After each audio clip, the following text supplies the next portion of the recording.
ছেলেদের ঈদ এতটা সহজ নয়। যে ছেলের ইচ্ছা থাকা সত্ত্বেও ফ্যামিলির জন্য কিছু করতে পারে না, সেই ছেলে জানে ঈদের ফিলিংস কেমন। ছেলেদের একটা বয়স পর ঈদের ফিলিংস বলতে ফ্যামিলির খুশিকেই বুঝায়। যে ছেলেটার কর্মজীবন শুরু হয়ে যাওয়ার পরে বেকার জীবনে পড়ে যায়, সেই ছেলেটা জানে জীবনের পথ চলা কতটা কঠিন। যে ছেলেটার প্রাপ্ত বয়স হয়ে যাওয়ার পরে বাবার ঘাড়ে গায়, সেই ছেলেটা ঈদে সামান্য একটা জামার কথা বলতে পারে না, সেই ছেলেটাই জানে ঈদের ফিলিংস কেমন। যে ছেলেটার আশা এবং ইচ্ছা থাকে এই ঈদে আমার ফ্যামিলির সবার মুখে হাসি ফোটাবো, কিন্তু কোনো কারণবশত সে সবার মুখে হাসি ফুটাইতে পারে না, সেই ছেলেটা জানে ঈদের ফিলিংস কেমন। ইচ্ছে আশা আকাঙ্ক্ষা সবার ভিতরে থাকে, কিন্তু পরিপূর্ণভাবে পূরণ করতে পারেই বা কয়জন। সমস্যা পৃথিবীর সবার মধ্যেই আছে, কিন্তু যারা প্রকাশ করতে পারে না তারাই হলো মধ্যবিত্ত। আমরা জানি মানুষ তিন ভাগে বিভক্ত: উচ্চবিত্ত, মধ্যবিত্ত আর নিম্নবিত্ত। উচ্চবিত্ত নিম্নবিত্ত এদের মধ্য থেকে হতভাগা পার্সনই হচ্ছে মধ্যবিত্ত, যারা আসলে চাইলেও সবকিছু প্রকাশ করতে পারে। আমরা যদি আপনাদেরকে বলি, এই মধ্যবিত্তর ভিতরেও দুই ধরনের মানুষ আছে। এক নাম্বার মধ্যবিত্ত, যাদের পিঠটা দেয়ালে থেকে যায় কিন্তু মানুষের কাছে কিছু প্রকাশ করে না। দুই নাম্বার মধ্যবিত্ত, যারা দিন আনে দিন খায়, আল্লাহর রহমতে তাদের দিনকাল খুব ভালো মতোই যায়। এই যে মধ্যবিত্ত, যাদের পিঠটা দেয়ালে থেকে যায় কিন্তু বিষয়গুলো সবার কাছে প্রকাশ করতে পারে না, এরাই হলো পৃথিবীর মধ্যে সব থেকে হতভাগা মানুষ, যাদের বুক ফেটে আত্রনাদ করার ইচ্ছা হয় কিন্তু লোক লজ্জায় করতে পারে না। এই মধ্যবিত্ত ফ্যামিলির বাবা ভাই ছেলে জানে বাস্তবতা কতটা সুন্দর। এরা প্রতিনিয়ত বাস্তবতা দুই চোখের সামনে থেকে দেখে। এদেরকে কখনো সময় পাইলে জিজ্ঞেস করে দেখেন জীবনের মানেটা কেমন। যাদের কাছে জীবনের মানে শুনতে গেলে পাওয়া যাবে শরীরের ঘাম, রক্ত মাখা টাকা, ও নিজে তো শেষ হইয়া গেল,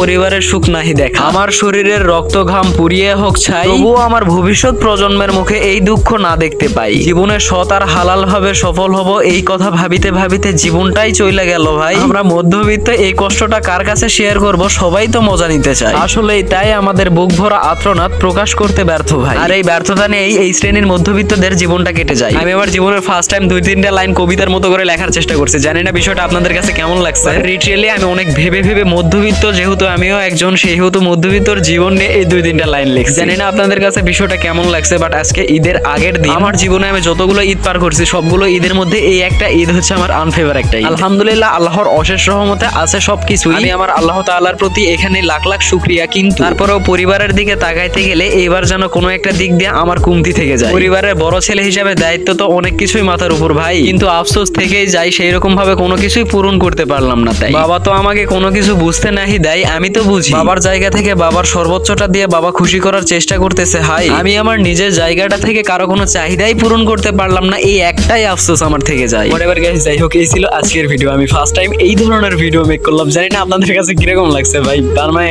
লিটারালি মানে জীবনে ফার্স্ট টাইম একটু নতুন নতুন এক্সপিরিয়েন্স। যাই হোক, আপনাদের কাছে বিষয়টা কেমন লাগছে এন্ড হচ্ছে তার মানে চেষ্টা করতেছে আর কি, যদি খারাপ লাগে নেক্সট টাইম থেকে আর করবো না। যাই হোক, তবে আমি আমার দিক থেকে একটু ইউনিক ভাবে তার মানে এই বিষয়গুলো আপনাদের সামনে তুলে ধরার চেষ্টা করতেছি। যদি ভালো লাগে তাহলে আমি একটু চেষ্টা করবো যে এইভাবে আপনাদের সামনে তুলে ধরার, বিকজ আমি আমার জানা মতে যে এরকম ভাবে খুব কম কন্টেন্ট ক্রিয়েটর আছে যে আসলে আমাদের আবেগ অনুভূতিগুলোকে এইরকম ভাবে আপনাদের সামনে প্রেজেন্ট করে। তো আমি একটু ডিফারেন্ট ভাবে চিন্তা করলাম যে এইরকম ভাবে আপনাদের সামনে প্রেজেন্ট করলে কেমন হয়, বাট আমি আমার দিক থেকে চেষ্টা করবো। যদিও আমার দিক থেকে এই বিষয়টা একটু কষ্টদায়ক হয়ে দাঁড়াবে, তবে আপনাদের কাছে আমার একটা রিকোয়েস্ট, আপনারা নেক্সট ভিডিও কোন টপিকের উপরে চান এই টপিকটা অবশ্যই একটু কমেন্ট করে জানাবেন, বিকজ এই টপিক নিয়ে আমার ভাবতে ভাবতে অনেকটাই সময় লেগে যায়। আর ইনশাআল্লাহ চেষ্টা করবো ওই টপিকের উপরে আমরা নেক্সট ভিডিও বানানোর জন্য। সবাই ভালো থাকবেন, সুস্থ থাকবেন, আল্লাহ হাফেজ। দেখা হচ্ছে নেক্সট কোনো ভিডিওতে।